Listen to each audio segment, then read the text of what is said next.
Yo, what's going on, everybody? I know it's been like damn near a month, almost a month since I've made the last Weekly Roundup.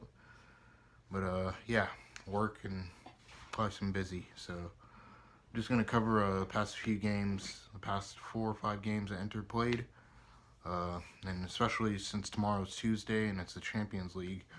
And we basically go to Anfield, 2 down against Liverpool.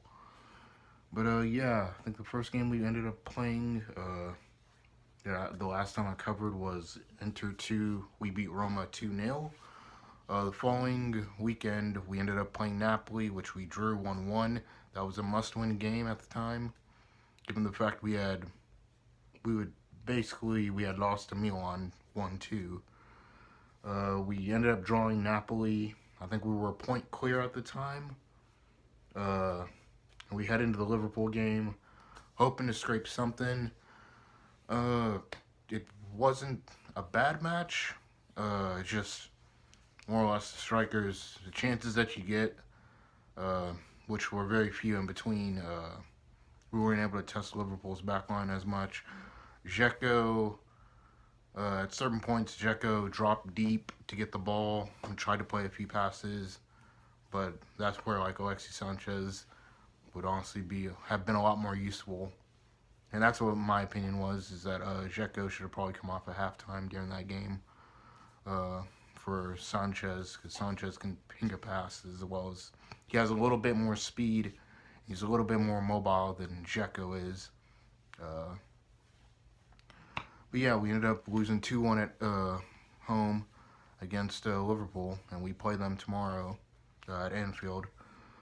And the following fixture we had after Liverpool, which we were hoping to bounce back. I honestly thought it would be an easy win, but sadly we ended up getting slapped 2-0 by Sassuolo at home as well, which surprisingly Scamacca and Raspadori ended up both scoring.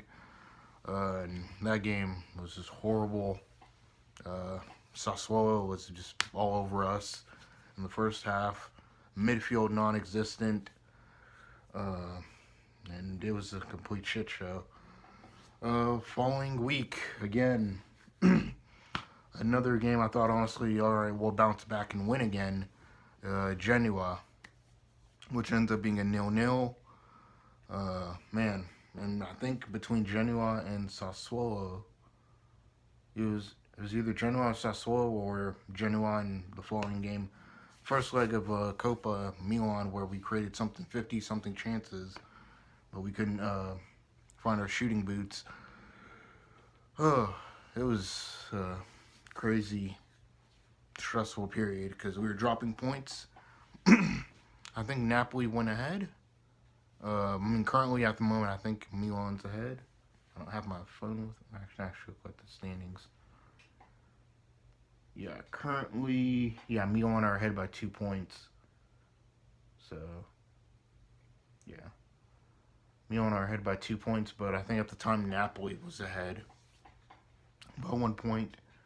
So we get a 0-0 against Genoa. We go against Milano Derby against Milan. It's a 0-0. I didn't get the chance to watch the game. I had to watch it back later because I had to work. But from what people told me, right before I ended up watching it, Milan did basically take control of the first half completely. We were lucky not to be down by at least 2-3 goals in the first half. But in the second half, we did much better. Then the following week on Friday, we played Salernitana, which we beat them 5-0, I think, before the Christmas break period. And we ended up beating them 5-0 again. Lautaro with the hat trick, Dzeko with the double. Much better performance. At this point, honestly, a loss, a draw, not beating these guys by honestly more than 2 goals would have probably been a slap in the face, given the fact of how many points we had been dropping. Points, 2 points dropped against Sassuolo, 3 points dropped against 2 points dropped against Genoa, 3 points dropped against Sassuolo for a loss there. Uh, yeah, but there were some positives. Lautaro back on the firing scoring sheet with a hat trick to get his confidence up. A lot of people have been on his case. I've been on his case as well. That he needs to do a lot better. Uh, but even then, to a lot of our strikers and forwards or wingbacks need to do a lot better. Whew. Uh, Well, without Barola tomorrow as well. I just forgot. But he gets a rest. Because even then, Barola's been very hot and cold the last few games. But yeah. Robin Gosens gets a cameo. A couple minutes here. Comes on against Salernitana. Philip Caicedo gets a couple minutes. I forgot which match it was. But yeah. So far, we're 2 points off. We still have one game in hand against Bologna, but we're 2 points off of the top with 27 games played, matches, and yeah, matches. We play Torino Sunday after. Well, 2:45. We play Torino Sunday.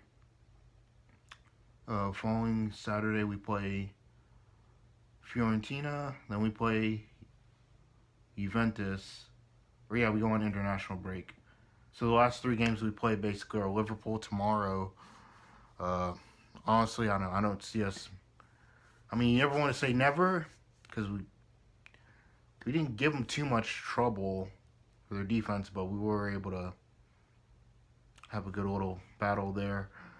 I just hope we don't get demolished and actually put out a good team performance. Just need to get confidence up. Torino, hopefully we can grab 3 points from there. Fiorentina, I hope we could grab something from that as well. But honestly, honestly against Liverpool, I'd probably start Robert Gosens just to get his legs fresh in case just give Perisic a break. But honestly, what do you guys think from this basically 4 to 5 past games we played? Let me go. Napoli draw, Liverpool loss, Sassuolo loss, Genoa draw, Milan draw. So 3 draws, 2 losses, and 1 win out of the past 6 games. We've gotten 3 draws, 2 losses, and a win. What do you guys think about the current form? And what do you guys think we'll take away from the next 2 fixtures? The next 2 fixtures are, after tomorrow's game, will be Torino and Fiorentina. Hopefully, I hope we can take 6 points out of that before we go into international break. Because it starts after March. Well, the last game we played before it starts is March 19th, which is against Fiorentina. But yeah, what do you guys think? As well as there's reports and links about getting Paulo Dybala. I mean, he's a good player, just very inconsistent. I mean, the past 2-3 seasons, he's been inconsistent. Honestly, ever since he hit, I don't want to say he hit a ceiling, but ever since he had that incredible season where Juve went to the Champions League in 2017, and when they went to the final, every season after that, he's been not as good as that, or he's been very hot and cold. I know under Antonio Conte's first season, whenever we played Juve, and even then Juve under Sarri had he would come up with bright moments like he did against us 2 times in a row. That's the reason why we ended up losing to them or they ended up doing a double over us in Conte's first season. But yeah, in fact, he's very, I'd say, lukewarm and not consistently inconsistent, but more or less like an uncontrolled thermostat. You don't know what you're going to get. He can be very hot. He can be very cold. He can have cold feet days where it just isn't coming off. He can have hot days where he pulls up something and he goes on a little run, and I don't know. You can make of it what it is. Because under Sarri, under Conte's first season, whenever Juve had Sarri, him and Ronaldo were basically helping bail the team out at times. But then under Pirlo, he died. Under Max Allegri's, under Ronaldo's first season, when Allegri was still manager, he died. Like, he wasn't as good as he should have been. But yeah, what do you guys think of the Paulo Dybala links? Honestly, I'd say probably honestly just go for another player, because I know Masoli's going to come in on big wages. I think we have a few players already on big wages. I know, and even then too, I think they said it might be like 35 mil in total for him, plus wages, plus contract length, which I'm like would probably be better suited going for maybe a young player. Honestly, even then we're linked with the duo from Sassuolo, Scamacca and Fratesi, or the midfielder whose name starts with an F. Can't say it. But yeah, what do you guys think about that? Because it's only we're in March, 2 more months, and then it's basically May, and then June, and then transfer market opens, and time flies by pretty quickly. So yeah, I'll catch you guys. I probably won't do a review for Liverpool, just because I probably might not be able to watch it, or even if I do, I'll probably just wait to do a little weekly thing. But I will watch Torino at the weekend. So we'll see you guys Sunday.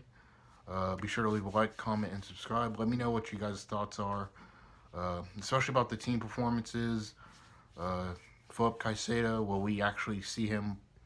Will we actually see him have an impact over the next 2 games before the international break? Because we brought him in. Robert Gosens come in, got an assist against Salernitana. So, I mean, it's looking good there, but more or less, I think we're going to need a little bit more from the whole team as well. But yeah, I'll catch you guys Sunday. Hopefully you guys have a good day, and peace.